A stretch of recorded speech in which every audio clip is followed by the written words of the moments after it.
جی السلام علیکم ورحمۃ اللہ وبرکاتہ۔ پاکستان جو بدترین معاشی بحران میں تھا، پاکستان جو بدترین سیاسی بحران میں تھا، پاکستان جو دہشت گردی کی جنگ لڑ رہا تھا، اس پاکستان کو پی ڈی ایم نے، حکمران اتحاد نے، دونوں گورنرز نے، خیبر پختونخوا اور پنجاب کے گورنرز نے اور الیکشن کمیشن نے ملا کر آئینی بحران میں دھکیل دیا ہے۔ اور یہ آئینی بحران دن بدن بڑھتا جا رہا ہے، یہ آئینی بحران دن بدن پیچیدہ ہوتا جا رہا ہے، اور یہ آئینی بحران اتنا بڑا ہوتا جا رہا ہے، اس طرح لگ رہا ہے کہ جس طرح معاشی بحران، سیاسی بحران اور دہشت گردی کی جنگ پیچھے رہ جائیں گی اور یہ آئینی بحران آگے نکل جائے گا۔ وجہ اس آئینی بحران کی الیکشن، دو صوبوں کے الیکشن۔ یہ آئینی بحران بنا کیوں؟ پی ڈی ایم، حکمران اتحاد، الیکشن سے گھبرا رہا ہے۔ کیوں؟ کیونکہ عمران خان مقبول ترین سیاسی رہنما ہے، پاکستان تحریک انصاف مقبول ترین سیاسی جماعت ہے۔ ابھی الیکشن ہوتے ہیں تو دونوں صوبوں میں عمران خان کلین سویپ کر جائے گا، اور یہ جو پی ڈی ایم ہے، حکمران اتحاد ہے، جو 75 سالہ تاریخ کی سب سے منحوس ترین حکومت ثابت ہوئی ہے ملک کے لیے اور عوام کے لیے، صرف 11 مہینوں میں انہوں نے معیشت کا، سیاست کا، جمہوریت کا، سویلین بالادستی کا، ووٹ کو عزت دو کا، پارلیمنٹ کا، اور ہر شعبے کا بھرکس نکال دیا۔ اور یہ الیکشن سے گھبرا رہے ہیں، الیکشن کے قریب بھی نہیں جانا چاہتے، کیونکہ ان کے دونوں ہاتھ خالی ہیں، پرفارمنس والے بھی اور بیانیے والے بھی۔ اب یہ میں تھوڑا سا پس منظر آپ کو بتا دوں، حالانکہ پہلے بہت دفعہ بتا چکا ہوں، لیکن پھر سن لیجئے۔ عمران خان کے خلاف تحریک عدم اعتماد ہوتی ہے، کامیاب ہو جاتی ہے، پی ڈی ایم والے اقتدار میں آ جاتے ہیں، عمران خان قومی اسمبلی سے نکلتے ہیں، اس کے بعد دونوں صوبائی اسمبلیاں توڑتے ہیں، اس کے بعد 90 دن میں انتخابات کروانا آئین کہتا ہے کہ 90 دن کے اندر انتخابات کروائیں۔ اس کے بعد پی ڈی ایم والے آئیں بائیں شائیں کرتے ہیں، بہانے، فنڈز نہیں ہیں الیکشن کے لیے،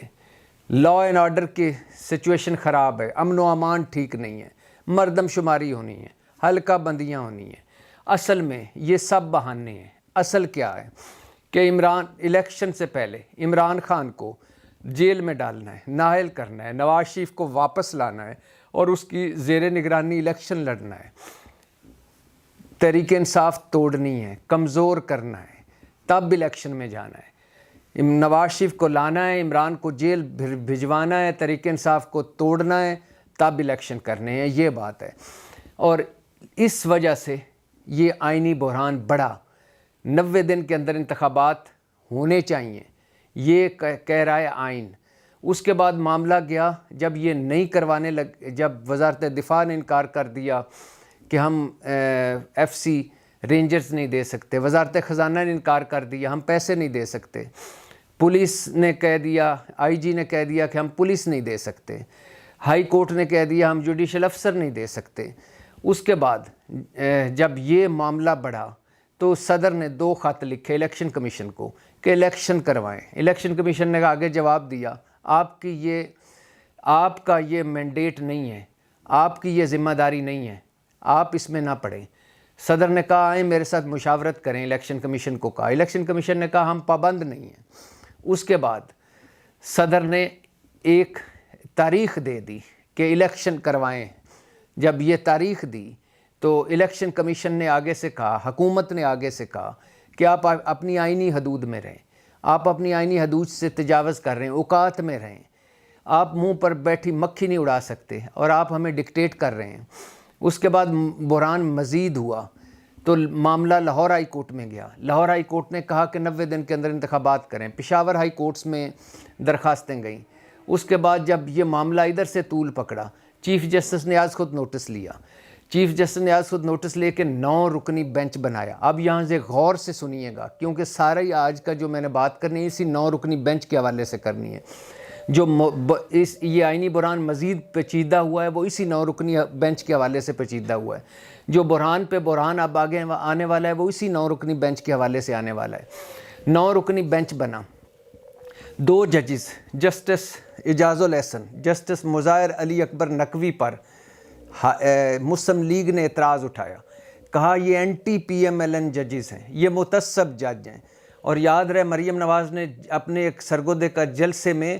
75 سالہ تاریخ میں پہلی بار کسی سیاستدان مریم نواز نے جلسے میں 2 سرونگ سپریم کورٹ کے جج صاحبان کی تصویریں چلائیں اور کہا ان کی یہ سازشی جج ہیں، تضحیک کی، کردار کشی کی، کسی عدالت نے انہیں توہین عدالت میں نہیں بلایا۔ عمران خان ایک تو حکم عدولی کرے، توہین عدالت۔ عمران خان جج زیبا چودھری کے خلاف ایک نامناسب بیان دے، توہین عدالت۔ لیکن مریم نواز 2 سپریم کورٹ کے سرونگ ججز کی کردار کشی کریں، تضحیک کریں، کوئی عدالت نہیں بلاتی۔ لاہور ہائی کورٹ میں ایک درخواست جاتی ہے، ایک وکیل درخواست کرتا ہے کہ مریم نواز نے توہین عدالت کی، انہیں بلائیں۔ لاہور ہائی کورٹ ایک عجیب سی منطق لاتا ہے، کہتا ہے کہ توہین سپریم کورٹ کے ججز کی ہوئی ہے، تم لاہور ہائی کورٹ میں آ گئے ہو، مفت مشورہ لو، سپریم کورٹ چلے جاؤ۔ یوں وہ درخواست بھی ڈسمس ہو جاتی ہے۔ خیر 9 رکنی بینچ بنا، چیف جسٹس عمر عطا بندیال نے 9 رکنی بینچ بنایا۔ 2 ججز جسٹس اعجاز الحسن، جسٹس مظاہر علی اکبر نقوی پر مسلم لیگ نے اعتراض اٹھایا کہ متعصب جج ہیں، یہ پی ایم ایل این کے خلاف فیصلے دیتے ہیں، لہٰذا وہ جج صاحبان بینچ سے علیحدہ ہو گئے۔ باقی رہ گئے 7 میں 2 جج صاحبان جسٹس اطرم من اللہ، جسٹس یحییٰ آفریدی نے اس چیف جسٹس کے از خود نوٹس پر اعتراض کیا اور کہا کہ یہ از خود نوٹس جو ہے یہ اس کیس میں بنتا ہی نہیں ہے، کیونکہ معاملہ دونوں ہائی کورٹس میں پہلے سے ہی ہے، ہم نے قبل از وقت از خود نوٹس لے لیا ہے۔ پھر اس کے بعد انہوں نے جسٹس اطرم من اللہ نے یہ بھی کہا کہ یہ بھی تو چیک کیا جائے کہ اسمبلیاں جمہوری طور پر ٹوٹی ہیں، ٹھیک ٹوٹی ہیں کہ نہیں ٹوٹی۔ خیر وہ دونوں جج صاحبان بھی علیحدہ ہو گئے۔ اس کے بعد رہ گئے 5 جج صاحبان۔ 5 جج صاحبان چیف جسٹس نے سماعت شروع کی اور سماعت سے پہلے کہا کہ 4 جج صاحبان نے خود کو علیحدہ کر لیا اس بینچ سے، اب 5 رکنی بینچ یہ کیس سنے گا۔ اس کے بعد فاروق ایچ نائک جو پیپلز پارٹی کی طرف سے وکیل تھے، انہوں نے کہا کہ میں نے تمام پارٹیوں سے مشاورت کے بعد میں نے درخواست دی تھی کہ اس کیس میں فل کورٹ بنایا جائے، میں وہ اپنی درخواست واپس لیتا ہوں۔ اس کے بعد ساری جماعتوں کے وکیلوں نے دلائل دیے، تحریک انصاف کے وکیل نے بھی دلائل دیے۔ اس کے بعد 2 دن سماعت ہوئی۔ 2 دن کے بعد اس 5 رکنی بینچ نے فیصلہ سنایا، فیصلہ کیا 3-2 سے۔ 3 جج صاحبان اس حق میں تھے نکلے کہ 90 دن کے اندر انتخابات کروائیں۔ 2 جج صاحبان نے ٹیکنیکل بنیادوں پر اس سے اختلاف کیا۔ یوں ہی فیصلہ ہو گیا سپریم کورٹ کا کہ 3-2 سے کہ انتخابات 90 دن کے اندر کروائیں۔ اس کے بعد اسی فیصلے میں چیف جسٹس نے کہا، اس بینچ نے کہا کہ وفاق تمام وسائل مہیا کرے الیکشن کمیشن کو، اور انہوں نے کہا کہ جو گورنر کے پی کے ہیں خیبر پختونخوا غلام علی، جو مولانا صاحب کے سمدی ہیں، وہ آئینی خلاف ورزی کے مرتکب ہوئے ہیں، لہٰذا اب وہ الیکشن کمیشن سے مشاورت کے بعد ڈیٹ دیں۔ اور اس کے بعد پنجاب میں کہا کہ چونکہ پنجاب میں جو اسمبلی ٹوٹنے کی ایڈوائس تھی اس پر گورنر نے دستخط نہیں کیے تھے، لہٰذا وہاں صدر تاریخ دے، لہٰذا صدر عارف علوی نے الیکشن کمیشن سے مشاورت کی اور اس کے بعد 30 اپریل کی ڈیٹ دی کہ 30 اپریل کو پنجاب میں الیکشن ہوں گے۔ ادھر گورنر کے پی کے نے تھوڑی سی تاخیر کے بعد آئیں بائیں شائیں کرنے کے بعد 28 مئی کی تاریخ دی اور پھر وہ اس تاریخ سے پیچھے ہٹ گئے۔ اچھا، جب پنجاب میں 30 اپریل کی تاریخ طے ہو گئی، اس کے بعد الیکشن کمیشن نے الیکشن شیڈول جاری کر دیا کہ اس تاریخ سے لے کر اس تاریخ تک کاغذات جمع کر نامزدگی جمع کرائیں، پھر اعتراضات، اور الیکشن اپیل ٹریبونل بھی 10 جو پنجاب میں تھے وہ بھی بنا دیے۔ لیکن اس کے بعد چند دن بعد رات کے پہلے پہر الیکشن کمیشن نے وہ اپنا شیڈول واپس لے لیا اور پنجاب کے انتخابات ملتوی کرتے ہوئے کہا کہ اب انتخابات 8 اکتوبر کو ہوں گے، وہی جو پی ڈی ایم چاہتی تھی، یعنی وہی جو حکمران اتحاد چاہتی تھی کہ تمام انتخابات ایک مرتبہ ہوں، مطلب 5-6 مہینے بعد ہوں۔ جب یہ واپس لیا تو اس کے بعد صدر نے خط لکھا وزیر اعظم کو، شہباز شریف کو، کہ یہ الیکشن کمیشن نے توہین عدالت کی ہے، آپ الیکشن کا انعقاد یقینی بنائیں۔ وزیر اعظم شہباز شریف نے اپنے وزیر قانون اعظم نذیر تارڑ سے یہ مشورہ کیا، نواز شریف کو فون کیا، زرداری صاحب کو فون کیا، مولانا صاحب کو فون کیا، اور اس کے بعد انہوں نے صدر کو جوابی خط لکھا کہ اوقات میں رہیں، کہ یہ آپ پی ٹی آئی مطلب تحریک انصاف کی یہ پریس ریلیز ہے، یہ پریس کانفرنس ہے آپ کا خط، آپ پی ٹی آئی کے ترجمان نہ بنیں۔ جب یہ معاملہ ہوا اور الیکشن کمیشن نے شیڈول واپس لیا تو تحریک انصاف سپریم کورٹ دوبارہ گئی اور توہین عدالت میں گئی کہ آپ نے کہا تھا، سپریم کورٹ نے کہا تھا کہ 90 دن کے اندر انتخابات کروائیں، الیکشن کمیشن نے شیڈول واپس لے لیا ہے، لہٰذا اب آپ انٹروین کریں۔ تو چیف جسٹس نے 5 رکنی بینچ بنایا۔ 5 رکنی بینچ نے گزشتہ روز ہیئرنگ ختم ہی کی تھی، ابتدائی پہلے دن کی ہیئرنگ۔ تو 2 جج صاحبان جنہوں نے اختلاف کیا تھا پہلے 5 رکنی بینچ میں سے، جسٹس منصور علی شاہ اور جسٹس جمال مندوخیل، انہوں نے جو اختلاف کیا تھا ان کا اختلافی نوٹ آ گیا۔ اس اختلافی نوٹ میں انہوں نے اور بہت ساری باتیں کی کہ چیف جسٹس کا یہ جو آز خود نوٹس ہے یہ بھی ٹھیک نہیں، آز خود نوٹس لینا جس سے چیف جسٹس لطف اٹھاتا ہے، اور یہ اس کے علاوہ چیف جسٹس کا آز خود نوٹس لینا، بینچ بنانا اور کیسز مختلف بینچز کو بھجوانا، یہ سب ٹھیک نہیں ہے۔ اس کے علاوہ اور بڑے اعتراضات کیے، اور اس میں ایک اعتراض یا ایک نقطہ یہ بھی لائے دونوں جج صاحبان جنہوں نے اس فیصلے سے اختلاف کیا تھا پہلے فیصلے سے، اور وہ 27 صفحاتی جو اختلافی نوٹ ہے اس میں جسٹس منصور علی شاہ اور جسٹس جمال مندوخیل نے ایک نقطہ یہ بھی اٹھایا کہ 2 جج صاحبان جو پیچھے بینچ سے علیحدہ ہو گئے تھے، مطلب جسٹس اطہر من اللہ اور جسٹس یحییٰ فریدی، وہ بھی ایکچولی ہمارے موقف کے حامی تھے، لہٰذا یہ فیصلہ 3-2 سے حکومت یا تحریک انصاف کے حق میں، مطلب الیکشن کرانے کے حق میں نہیں، بلکہ یہ 4-3 سے یہ درخواستیں جو تحریک انصاف نے جمع کرائی تھیں وہ انہیں مسترد سمجھا جائے۔ یہاں حکمران پی ڈی ایم جن کے اعظم نذیر تارڑ نے 25-26 دن پہلے آج سے جب 5 رکنی بینچ کا فیصلہ آیا تھا اس وقت یہ نقطہ اٹھایا تھا کہ 2 جج صاحبان جو نکل گئے ہیں اس بینچ سے، خود کو جنہوں نے علیحدہ کر لیا ہے، وہ بھی ایکچولی ہمارے موقف کے حامی ہیں، لہٰذا یہ فیصلہ 3-2 سے تحریک انصاف کے حق میں نہیں آیا بلکہ 4-3 سے ہمارے حق میں آیا ہے۔ کتنا حسین اتفاق ہے کہ پی ڈی ایم کے وزیر قانون، حکمران اتحاد کے وزیر قانون اعظم نذیر تارڑ نے 25 دن پہلے جو 5 رکنی بینچ کے فیصلہ آنے کے فوراً بعد پریس کانفرنس کی اور اس میں جو نقطہ اٹھایا کہ یہ 3-2 سے نہیں 4-3 سے ہمارے حق میں فیصلہ آیا ہے، اسی نقطے کو آج 2 جج صاحبان نے اپنے اختلافی نوٹ میں لکھا اور کہا کہ وہ 2 جج صاحبان جو کیس سے علیحدہ ہو گئے ہیں وہ بھی ہمارے موقف کے حامی ہیں، لہٰذا اس فیصلے کو 4-3 سے سمجھا جائے۔ مطلب تحریک انصاف کی جو پہلا فیصلہ تھا اس میں جو درخواست لے کے گئی تھی یا از خود نوٹس تھا وہ سسپینڈ، معطل، ختم، اور فیصلہ حکومت کے حق میں۔ اب یہاں بحران زیادہ ہو گیا۔ اب ایک طرف دیکھیے مسلم لیگ نون عدلیہ پر چڑھائیاں کی ہوئی ہے، مسلم لیگ نون کی تاریخ ہے، یہ وہی تاریخ دوبارہ دہرائی جا رہی۔ 1997 جب justice Sajjad Ali Shah chief justice supreme court نے نواز شریف کو توہین عدالت میں بلانا چاہا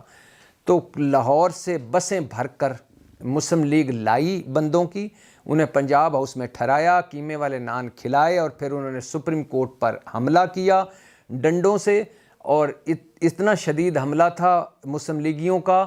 کہ ججز نے بھاگ کر اپنی جانیں بچائیں، اور پھر وہ چیف جسٹس سجاد علی شاہ کے خلاف ایک طرح کا کو کر دیا کہ چیف جسٹس سجاد علی شاہ کو ایک اور بینچ سپریم کورٹ کے ججز نے بینچ کوئٹہ میں لگا کر ان کو چیف جسٹس کے خلاف فیصلہ کر دیا اور چیف جسٹس کو مستعفی ہونا پڑا، جانا پڑا، چھوڑنا پڑا عہدہ۔ تو آج وہی تاریخ دہرائی جا رہی ہے۔ آج پھر مسلم لیگ نون سپریم کورٹ پر حملہ آور ہے اور وہ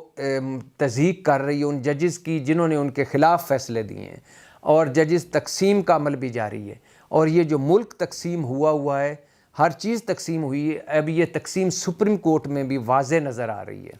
لہٰذا اب سوچئے کہ دو جج صاحبان جنہوں نے خود کو بینچ سے علیحدہ کر لیا تھا، جسٹس نقوی اور جسٹس اعجاز الاحسن، وہ ان کا تو ووٹ نہیں گنا گیا، یعنی اگر جنہوں نے خود کو علیحدہ کیا جج چار، ان دو تو رہنے دیے گئے، لیکن دو جج صاحبان جنہوں نے اعتراض اٹھایا تھا کہ یہ کیس بنتا ہی نہیں ہے، ان دو جج صاحبان کو ان دو جج صاحبان نے اپنے ساتھ ملا لیا۔ اب یار یہ منطق میری سمجھ سے تو بالا تر ہے، اور دو جج صاحبان کا اختلافی نوٹ میری سمجھ سے بالا تر ہے۔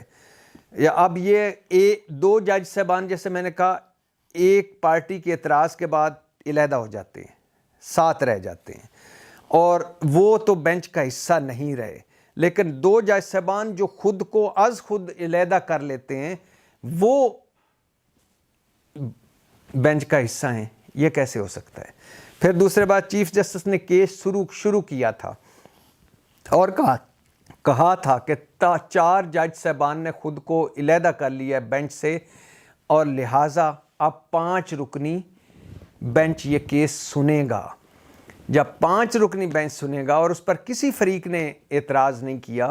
تو پھر وہ دو جج صاحبان جو علیحدہ ہو گئے تھے وہ کیسے اس 5 رکنی بینچ میں شامل ہو گئے؟ تیسری بات، تمام فریقین نے سماعتوں میں حصہ لیا، فل کورٹ کی درخواست بھی واپس لی، اور اس کے بعد اب 25 دن بعد کہا جا رہا ہے کہ وہ دو جج صاحبان جو بینچ سے علیحدہ ہو گئے تھے وہ بھی بینچ کا حصہ ہیں۔ یہ کیسے ہو گیا؟ پھر فیصلے کے فوراً بعد، مزے کی بات، دلچسپ بات، فیصلے کے فوراً بعد، یعنی آج سے 25 دن جو پہلا فیصلہ آیا تھا کہ سپریم کورٹ کا کہ الیکشن 90 دن میں کرائیں، 3-2 سے جو سپریم کورٹ نے فیصلہ دیا تھا، اس فیصلے کے فوراً بعد وزیر قانون اعظم نذیر تار نے سپریم کورٹ کے سامنے اٹارنی جنرل کے ساتھ مل کر پریس کانفرنس کی اور کہا کہ دو جج صاحبان جو علیحدہ ہو گئے تھے بینچ میں وہ ایکچولی ہمارے موقف کے حامی ہیں۔ اس مذہقہ خیز جو یہ تجویز لگتی تھی جو ایک پولیٹیکل پارٹی کی طرف سے، آج جو جج صاحبان انہوں نے فیصلے سے اختلاف کیا تھا، انہوں نے بھی وہی لائن لی اعظم نذیر تارڑ والی کہ دو جج صاحبان جو علیحدہ ہو گئے تھے وہ بھی ایکچولی ہمارے موقف کے حامی ہیں۔ اب یہ بھی سمجھ سے بالا تر ہے۔ حالانکہ ہوا یہ تھا کہ نئے سرے سے 5 رکنی بینچ بنا تھا، نئے سرے سے کیس سنا گیا تھا، اور کیا اب چیف جسٹس غلط بیانی کر رہے ہیں یا یہ سپریم کورٹ کا غلط فیصلہ لکھا گیا ہے کہ 5 رکنی بینچ نے فیصلہ سنا؟ اب 5 رکنی بینچ نے فیصلہ سنا، 5 رکنی بینچ نے کیس سنا، 5 رکنی بینچ بنا، 5 رکنی بینچ نے کیس سنا، 5 رکنی بینچ نے فیصلہ دیا، اور اس کے بعد 25 دن بعد جو دو جج صاحبان جنہوں نے فیصلے سے اختلاف کیا وہ کہتے ہیں نہیں 2 جج اور بھی ہیں جو خود کو علیحدہ کر چکے ہیں، وہ بھی ہمارے موقف کے حامی ہیں، لہٰذا انہیں بھی گنا جائے اس میں، اور یہ 4 ہم ایک طرف ہیں، 3 ایک طرف ہیں۔ تو یہ سمجھ سے باہر ہے، لیکن بات وہی ہے، سمپل سی، سادہ سی، کہ وہی 97 والی تاریخ دہرائی جا رہی ہے۔ بات وہی ہے اور سمپل ہے اور سادہ سی کہ الیکشن نہیں کروانے، اس کے لیے خواہ آئین بھاڑ میں جاتا ہے تو جائے، قانون بھاڑ میں جاتا ہے تو جائے، سپریم کورٹ کا فیصلہ بھاڑ میں جاتا ہے تو جائے، یہ ملک بھاڑ میں جاتا ہے تو جائے، قوم بھاڑ میں جاتی ہے، جمہوریت، سویلین بالادستی، ووٹ کو عزت دو، جہاں جاتی جائے، ہم نے الیکشن نہیں کروانے۔ اب سوچئے، آخری بات کرنے لگا ہوں، اگر یہ اعظم نذیر تارڑ پاکستان تحریک انصاف کے وکیل ہوتے، وزیر قانون ہوتے، اور تحریک انصاف کی حکومت ہوتی، اور مسلم لیگ جاتی سپریم کورٹ میں کہ تحریک انصاف 2 صوبوں میں الیکشن نہیں کروا رہی، تو اور اس کے بعد 5 رکنی بینچ کا فیصلہ آتا کہ الیکشن کراؤ 90 دن میں 3-2 سے، اور اس کے بعد اعظم نذیر تارڑ پاکستان تحریک انصاف کے وزیر قانون ہوتے اور یہ کہتے کہ ایکچولی جو دو ممبر معزز جائز صاحبان بینچ سے علیحدہ ہو گئے تھے، وہ بھی اسی موقف کے حامی ہیں، لہٰذا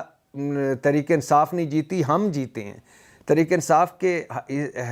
حق میں فیصلہ 3-2 سے نہیں آیا، ہمارے حق میں 4-3 سے آیا۔ اور اس کے بعد 25 دن بعد 2 جج صاحبان اگر یہ فیصلے میں لکھتے کہ جو اعظم نذیر تارڑ نے بات کی وہی اپنے فیصلے میں لکھتے، تو آج مریم نواز صاحبہ نے کہنا تھا دیکھا یہ anti P M L N ججز ہیں، دیکھا میں نہیں کہتی تھی بینچ فکسنگ ہو رہی ہے۔ حالانکہ مریم نواز کی جو anti P M L N ججز اور یہ بینچ فکسنگ ہے، یہ سراسر تضییق ہے سپریم کورٹ کی، عدم اعتماد ہے سپریم کورٹ پہ۔ کیا اب حدیبیہ جیسا open and shut case justice Faez Isa نے بند کیا تھا، کیا ہم کہیں کہ وہ سپریم کورٹ کے حامی جج ہیں؟ بالکل نہیں کہیں گے، وہ ایک قابل احترام معزز جج ہیں، فیصلے سے اختلاف کیا جا سکتا ہے۔ کیا ایون فیلڈ کیس میں ضمانتیں جب دی تھیں اسلام آباد ہائی کورٹ میں 2 رکنی بینچ جس کی سربراہی کر رہے تھے چیف جسٹس اطہر من اللہ، اور وہ جب ضمانتوں کا کیس گیا نیب گئی سپریم کورٹ میں، تو سپریم کورٹ نے 5 اعتراضات اٹھائے جسٹس اطہر من اللہ صاحب اور دوسرے جج صاحب 2 رکنی بینچ پہ، جنہوں نے ضمانتیں دی تھیں کیپٹن صفدر کو، مریم نواز کو اور نواز شریف کو۔ 5 اعتراض اٹھائے اور کہا کہ آپ ضمانتیں دے ہی نہیں سکتے تھے، لیکن اس کے باوجود انہوں نے ضمانتیں پھر کنفرم کی۔ تو کیا ہم کہیں، ہم جسٹس اطہر من اللہ صاحب اور دوسرے جج صاحب کو کہیں وہ آپ پی ایم ایل این کے حامی ججز ہیں؟ بالکل بھی نہیں، معزز جج ہیں، فیصلے سے اختلاف کیا جا سکتا ہے۔ اور پھر جب سپریم کورٹ میں مریم نواز کی جعل سازی پکڑی گئی اور جج صاحب نے معاف کر دیا، ہمدردی کا مظاہرہ کیا، کیا ہم اس وقت بھی کہیں کہ وہ جج صاحب حامی پی ایم ایل این کے حامی جج ہیں؟ نہیں کہنا چاہیے۔ اسحاق ڈار سلمان شہباز جب لندن میں تھے اور یہاں عدالت نے ان کو کہہ دیا، تمام اداروں کو منع کر دیا کہ وہ آئیں گے اور سرنڈر کریں گے، پہلے مت پکڑیں، تو کیا ہم کہیں یہ پی ایم ایل این کے حامی جج ہیں؟ پھر شہباز شریف اور حمزہ شہباز کو 16 ارب منی لانڈرنگ میں کیس کے سارے گواہ کو بھگتائے بغیر، سارے ثبوت دیکھے بغیر، کیس مکمل چلائے بغیر جب ایک جج صاحب نے بری کر دیا اور اس جج صاحب کو مریم اورنگزیب کی وزارت اطلاعات نشریات میں کمشنر انفارمیشن لگا دیا گیا، تو ہم کیا کہیں کہ یہ حامی ججز ہیں؟ حامی جج تھا مسلم لیگ کا، پھر بھی نہیں کہنا چاہیے کیونکہ فیصلے سے اختلاف کیا جا سکتا ہے۔ تو کیا جب ضمانتی مچلقے جمع نہیں کروائے شہباز شریف نے اور ان کی ضمانت میں توسیع ہو گئی، تو کیا جو توسیع دینے والے جج کو پی ایم ایل این کا حامی جج کہا جائے؟ اور حمزہ شہباز کو گھر کی بیسمنٹ میں چھٹی والے دن ضمانت ملی، یعنی فری ہوم ڈیلیوری انصاف ملا، تو کیا کہا جائے کہ وہ جج صاحب مسلم لیگ کے حامی جج تھے؟ نواز شریف کو 2 طبی ریلیف دی عدالتوں نے، کیا کہا جائے دونوں جن جج صاحبان نے دیے وہ حامی جج تھے مسلم لیگ کے؟ نواز شریف کی زندگی کی گارنٹیاں مانگی اسلام آباد ہائی کورٹ میں، تو کیا ہم کہیں کہ اسلام آباد ہائی کورٹ حامی تھا مسلم لیگ نون کا؟ نواز شریف کو 50 روپے کے سٹامپ پیپر پر بھائی کی گارنٹی پر باہر بھجوا دیا عدالت نے، تو کیا ہم کہیں کہ وہ حامی جج تھے جنہوں نے باہر بھجوایا؟ اور پھر وزیر اعظم شہباز شریف نواز شریف کے ضمانتی ہیں، اور نواز شریف چند ہفتوں کے لیے گئے تھے، 4 سال تک واپس نہیں آئے، تو کیا کسی عدالت نے ان کو نہیں بلایا کہ ضمانتی کو کہ بھئی کدھر ہے، تم نے تو ضمانت دی تھی؟ تو ہم کیا سمجھیں کہ یہ ساری عدلیہ حامی ہے نواز شریف کی؟ نہیں، حالانکہ جس سے ثاقب نثار بھی کہہ چکے ہیں کہ نواز شریف سب سے زیادہ لاڈلے ہیں عدلیہ کے، بے نظیر بھٹو بھی کہہ چکی ہیں کہ میں عدالت جاتی ہوں مجھے ریلیف نہیں ملتا، نواز شریف عدالت جاتے ہیں انہیں ریلیف ملتا ہے۔ تو مریم نواز صاحبہ کا یہ طریقہ کار ہے عدلیہ پر دباؤ ڈالنا، اور یہ مسلم لیگ کا پرانا وتیرہ ہے عدلیہ کو تقسیم کرنا، آج پھر وہی عمل دہرایا جا رہا ہے، اور یہ آئینی بحران مزید گہرا ہوتا جا رہا ہے۔ اب یہ جو 5 رکنی بینچ نیا بنا ہے، اس کا کوئی فیصلہ اگر آتا ہے، اگر فل کورٹ نہیں بنتا، پہلے تو چیف جسٹس صاحب کو اب اس پہ فل کورٹ بنا دینا چاہیے، کیونکہ یہ ابھی اگر اس 5 رکنی بینچ کا فیصلہ آیا تو مسلم لیگ نون اور حکومت یہ کہے گی ہم تو پہلے فیصلے کوئی نہیں مانتے، پہلا فیصلہ تو ہمارے حق میں آیا ہے 4-3 سے، تو پھر یہ توہین عدالت ہوئی نہیں ہے۔ جب فیصلے ہمارے حق میں ہیں تو تحریک انصاف کیسے آ گئی عدالت میں کہ توہین ہوئی ہے؟ توہین تو تب ہوتی ہے جب فیصلہ ان کے حق میں اور ہم نے نہ مانا ہو، لہٰذا یہ توہین نہیں ہوئی، تو اور لہٰذا اس فیصلے کو بھی نہیں مانتے۔ اب ایک ہی صورت ہے اس آئینی بحران سے، اللہ کرے ایسا ہو جائے کہ چیف جسٹس فل کورٹ، 15 جج ہیں سپریم کورٹ میں اس وقت، 15 جج کا فل بینچ بنا دیں اور کیس سنیں اور کہیں، اور وہ فل بینچ جو ہے فیصلہ کرے کہ انتخابات 90 دن میں ہونے ہیں کہ نہیں۔ کوئی بات نہیں، نہ ہو، اگر کوئی نہیں چاہتا انتخابات کروانا اس ملک میں، کسی کو اگر جمہوریت سے، سویلین بالادستی سے، ووٹ کو عزت دو، سے پارلیمنٹ سے کوئی غرض نہیں تو کوئی بات نہیں، لیکن فل کورٹ بنائیں۔ اگر فل کورٹ نہ بنا، یہ یاد رکھ لیجئے گا، اس جو اب دوبارہ 5 رکنی بینچ بنائیں، اس نے فیصلہ دے بھی دیا کہ الیکشن کروائیں، تو پھر بھی یہ نہیں مانیں گے، کیونکہ یہ کہیں گے کہ جب پہلا فیصلہ، پہلے بینچ 5 رکنی کا ہمارے حق میں آ چکا ہے تو دوبارہ کا کیا فائدہ؟ دوبارہ تو تب یہ بینچ بنے نا توہین پر جب پہلے توہین ہوئی ہو، جب پہلے ہی توہین نہیں ہوئی تو اب یہ بینچ کیوں فیصلہ دے گا؟ لہٰذا یہ آئینی بحران طویل ہوتا جائے گا۔ تو ایک ہی رستہ ہے کہ چیف جسٹس فل کورٹ بنا دیں اور یہ فل کورٹ میں معاملہ جائے اور فل کورٹ فیصلہ کرے۔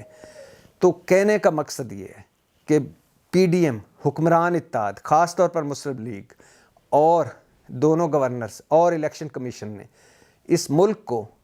ایک آئینی بحران میں دھکیل دیا ہے، اور اس وقت لگتا ہے کوئی آئین نہیں، کوئی قانون نہیں، جس کی لاٹھی اس کی بھینس ہے۔ اللہ پاکستان پر رحم کرے، اللہ پاکستان کی حفاظت کرے۔ پاکستان زندہ باد۔